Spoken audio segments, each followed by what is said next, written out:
Menko Polhukam Budi Gunawan menyatakan, judi online saat ini sudah seperti wabah yang menjangkit semua kalangan.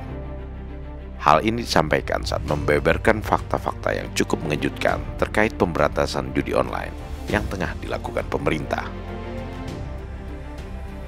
Rekan-rekan media sekalian, bahwa judi online kondisinya saat ini memang sudah cukup meresahkan, mengkhawatirkan dan darurat begitu. Bapak Presiden pada beberapa kesempatan telah menyampaikan bahwa perputaran judi online yang ada di Indonesia ini telah mencapai kurang lebih 900 triliun rupiah di tahun 2024. Pemainnya kurang lebih 8,8 juta masyarakat Indonesia, yang mayoritas para pemainnya adalah kelas menengah ke bawah. 97.000 anggota TNI Polri dan 1,9 juta pegawai swasta yang bermain judi online. 80.000 pemain judi online yang usianya di bawah 10 tahun. Dan angka ini diprediksi akan terus bertambah jika kita tidak melakukan upaya-upaya yang masif di dalam memberantas judi online ini. Masifnya jumlah judi online ini dapat dipahami karena judi online menurut pakar cyber security itu dapat mendatangkan hormon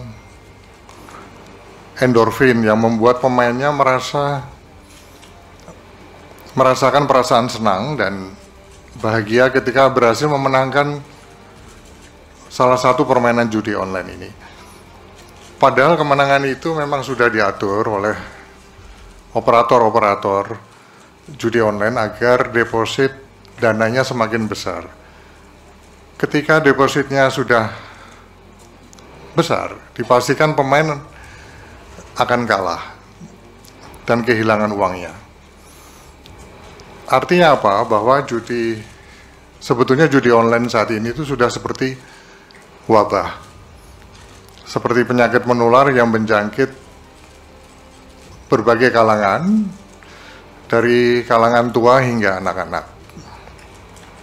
Nah, tentu saja sekali lagi dari fakta dan kondisi yang sudah sangat meresahkan dan mengkhawatirkan dan darurat ini, meski mengejutkan, namun sebenarnya fakta-fakta yang diungkap Menko Polhukam sudah lama beredar di masyarakat. Sejumlah media telah mengangkat bagaimana judi online telah berlangsung sangat masif, terstruktur dan sangat membahayakan sendi-sendi kehidupan masyarakat. Selain jumlah perputaran uang yang terus meningkat fantastis, kecanduan judi online dari semua golongan dan umur berdampak luar biasa menghancurkan masyarakat, terutama dari masyarakat kalangan bawah. Korban judi online juga banyak mengalami stres, bahkan gila akibat kecanduan. Tidak hanya itu, kasus bunuh diri akibat judi online sering terjadi dan diberitakan media massa. Rumah Sakit Cipto Mangunkusumo atau RSCM hingga saat ini merawat sedikitnya 100 orang yang hilang ingatan akibat kecanduan judi online, sementara yang rawat jalan akibat stres lebih banyak lagi. Jika data ini juga dilakukan di rumah sakit daerah, bisa jadi korban judi online yang stres dan gila bertambah berlipat-lipat. Akibat kecanduan judi online, tingkat kriminalitas juga meningkat. Sementara Menteri Agama Nasaruddin Umar mengungkapkan data bahwa akibat judi online sekitar 400.000 rumah tangga hancur dalam perceraian.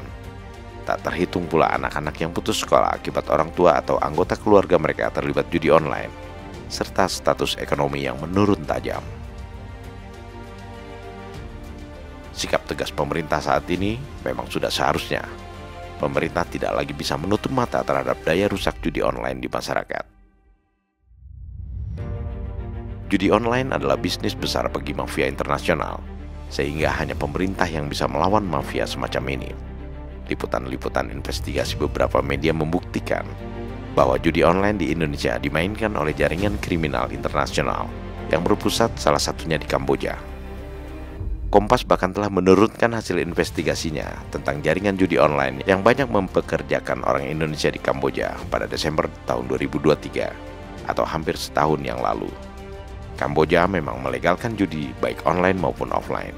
Namun hasil investigasi Kompas menemukan banyak judi online di Indonesia dikendalikan dari negara tersebut. Sejak Prabowo dilantik, pemerintah memang berhasil membuat gebrakan yang cukup spektakuler, membongkar mafia judi online di Kementerian Komunikasi dan Informasi yang saat ini berubah menjadi Kementerian Komunikasi dan Digital. Dari gebrakan ini, publik berharap pemerintah terus bertindak hingga ke para aktor-aktor atau bandar-bandar besar yang mendalangi judi online di Indonesia. Menko Polhukam telah menyebutkan bahwa saat ini uang yang beredar di judi online mencapai 900 triliun rupiah dengan 8,8 juta warga yang kecanduan judi online dari berbagai kalangan, baik sipil, polisi, tentara, serta anak-anak di bawah umur. Dan jika tidak ditangani dengan tegas, korban judi online akan terus meningkat. Pemerintah menyebut judi online sudah seperti wabah yang membahayakan. Di sini komitmen pemerintah diuji. Karena untuk menghancurkan wabah, satu-satunya cara adalah dengan menghancurkan pusat dari mana wabah itu berasal. Dalam konteks judi online, itu artinya pemerintah harus berani membongkar dan menangkap bandar-bandar besar, serta semua orang yang terlibat judi online, tanpa pandang bulu, bahkan jika yang bersangkutan mempunyai jabatan dan posisi tinggi sebagai aparatur negara, termasuk jika seorang menteri sekalipun.